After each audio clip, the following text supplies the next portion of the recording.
What's up, guys and gals, and welcome back to another Division 2 video. If you happen to be new to the channel or you're just enjoying the content, then be sure to ground and pound that like and subscribe button. And don't forget to turn on post notifications, that way you never miss an upload or a stream that goes live. All you have to do is reach up there and trigger that bell. Well, for all those that tuned into the stream last night when we completed the raid, it was lit, we had loads of fun, and a lot of people asked what was I running. Well, I'm about to show you. It's really nice, and it's something that, definitely can be improved upon, but it lays down a heck of a lot of damage. And you can tune into that stream that was uploaded. I'll leave that link in the description below, so that way you can check it out for yourself. I basically used this for the first 3 phases of the raid, and it worked out really nicely. Done tons of damage, and basically I was a DPS guy. Without further ado, let's hop right into it. As you can see, I'm using the M60 military version, 39.7k base, unhinged, Allegro, in rhythm. While equipped, enemy kills have a 5% chance to refresh active skill cooldowns, can occur once every 60 seconds. Sure, there is better third slot talents, but beggars can't be choosers. And the mods, I have the 8% damage to elites, the 5% rate of fire, the 10% reload speed, and then of course the muzzle, additional 5% damage to elites. And of course we are utilizing the chatterbox, and thus for the blabbermouth talent. While holstered, reloading your weapon within 5 seconds after a kill grants 20% rate of fire for 10 seconds.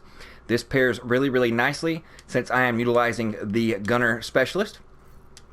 And with the gunner specialist, then these are the things that really come into handy. Rate of fire increases by 5% on kill for 5 seconds. So every kill granted 25% rate of fire. But if you don't want to reload and just want to keep going, then you don't necessarily have to reload to get that 5%. All you have to do is kill, you get 5%, kill again, another 5%, and so on and so forth. And eventually, basically in that magazine before you have to reload, it basically turns your M60 spitting out bullets like an SMG. It comes in really handy. And then of course, since we're utilizing unhinged, the emplacement talent on the gunner specialist tree comes in really nice and handy as well. 20% weapon handling whilst not moving, need to be motionless for 1 second. Moving on. Then of course we have kills grant 10% armor on kill, comes in really handy as well. Every third reload is 50% faster. This is crucial and clutch, especially when using an LMG, because you not only get reload speed, that extra 10% for that underbarrel, but every third reload is 50% faster. So basically every third reload, you time it just right, because there's plenty of times when you have downtime where you can reload and you don't necessarily need to, but you time it just right, so that way you reload it twice, so that way your third reload, the next one after you empty that magazine, will be 50% faster, which basically turns into the speed of reloading an AR. Comes in really nice and handy. And of course, armor kits repair 100% armor and grants 50% bonus armor for 10 seconds. So this, more or less for me, works out really handy. Especially when it comes to the reload of your LMG. And of course, that rate of fire when you want to mow down NPCs come in really clutch. And if you want to dish out tons of damage when it comes to the Buddy and Lucy, then it comes in really nice and handy as well, just for not more or less the rate of fire, because you're not killing anything, all you're basically doing is focused on Lucy. So I would probably get rid, and like I did, get rid of the chatterbox, and all I did was switch to a 2 LMG format, because you still get the 50% faster reload on the third reload. So for Buddy and Lucy, I switched to the 2 LMG setup. And that second LMG that I more or less went to was the military MK46. It's only at 34.3, but the RPM is a little faster, and of course unhinged and Allegro as well. But if you like the likes of the black market, as you can see, I also have it for 39.2k base damage, but not as superior as this military at 39.7. And then of course on my pistol talents, we have protected reload, so when I am reloading I get plus 10% bonus armor. And then of course greased, while holstered weapon swap speed is increased by 10%. So when I switch to the double LMG setup for Buddy and Lucy, this makes it really nice, so I can switch LMGs super fast when I want to basically need to lay down a lot of damage on whichever one that I'm focused on. So now let's go over the gear. The only thing I would necessarily change is I'm still scouring the DZ for a Yaw-gear mask that I can have hard hitting on instead of this insulated talent. But insulated is not completely all that bad because it does grant me 10% hazard protection on top of what I already have. But we are utilizing 3-piece Yaw-gear. For 1 piece, you get 10% weapon handling. Also comes in nice and handy when you're facing down NPCs of this nature on the final stage with Razorback. So that way you can help out, if you're at 4, you can help out, dealing damage to 1 and 3. So it does come in really, really handy. And then accompany that by the staying motionless for 1 split second and gaining 20% weapon handling. So when you have both of these working together, that's 30% weapon handling that totally negates the whole unhinged negativity that unhinged gives you, right? So it's really, really nice. Then for 2 pieces, you get 8% hazard protection. And then for 3 piece, you get that 5% weapon damage. On this mask, I have skill power and 40% damage to elites. I'm trying to find pieces that actually have more than 40% damage to elites. And I've only found one that's on my other raid build. It's at 47%, but still I have yet to find anything remotely close to that or even close to more or less 50. But if you have better pieces, instead of the skill power, I would rather have a defensive Lego here so that way I can get more health. But as it is, if I had insulated here, that would be at least 10% more damage to elites. And if you do have pieces or can find pieces that have much higher damage to elites, then you're going to be doing even more damage. Moving on, let's go over the gloves. Yaw-gear gloves, 8,991 health, 11,000 or 11%, LMG damage, and then 5% weapon damage by way of devastating. Now for the chest piece. I'm still trying to find one with better talents. I'm more with one with active talents, but I've only found these 2 and they have berserked on them. So this does work out really, really nice. It has 8.5% total armor, 13.5% weapon damage, in which I rolled on it, and then it already had 31,614 armor. So with 8.5% total armor and that 31,000 armor, makes it really, really nice. And then we get 10% more from harden. Because, yeah, you want to lay down a lot of damage, but you don't want to sacrifice a whole lot of health and dip down in the 230s to 240 part of armor, because basically those NPCs are going to fart on you, or Buddy and Lucy are just going to look at you cross-sided, and you're just going to insta get melted.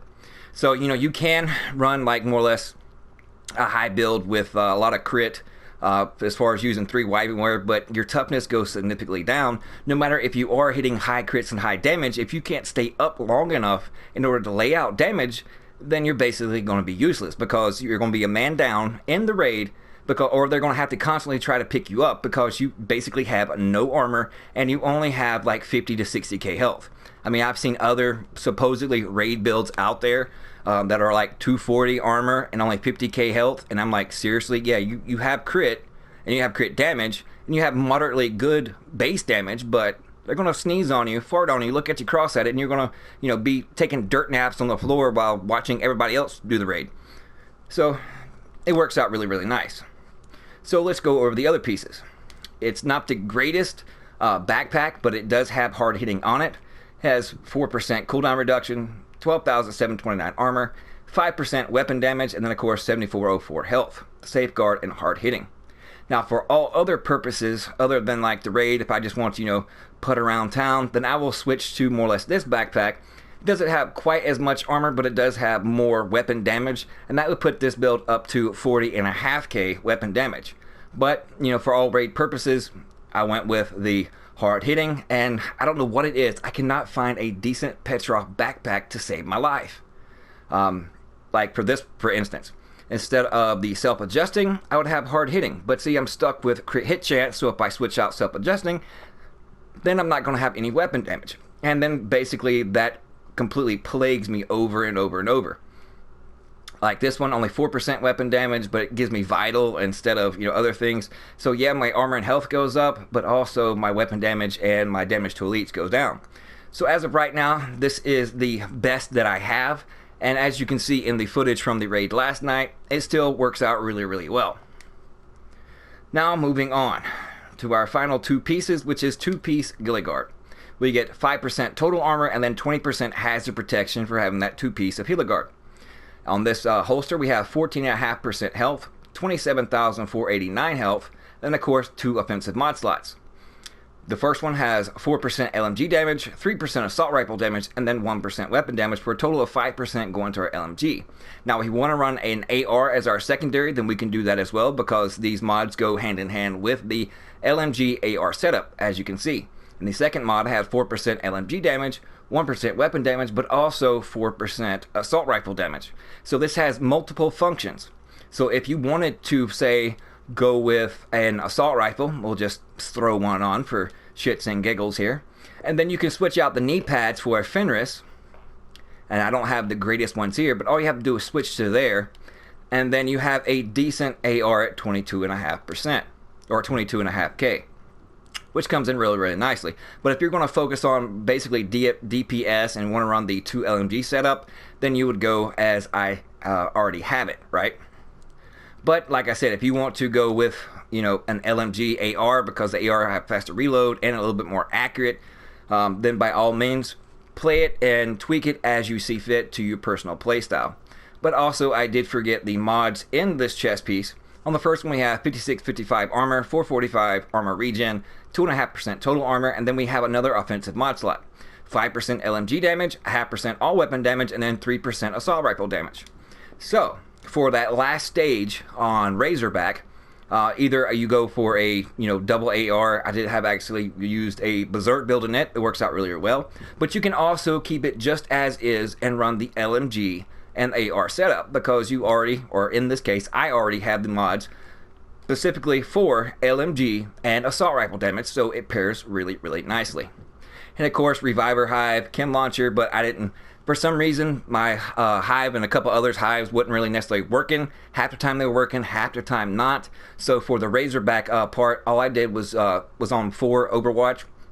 And so instead of the hive here, I went with the Fixer Drone and of course the Chem Launcher. So it worked out really nice. But as far as the first 3 stages, the hive does come in handy when it actually is working. But if you have any questions, feel free to leave it in the comment section below. As I said, instead of insulated, I would want hard hitting here. And of course, my overall stats before I forget yet again.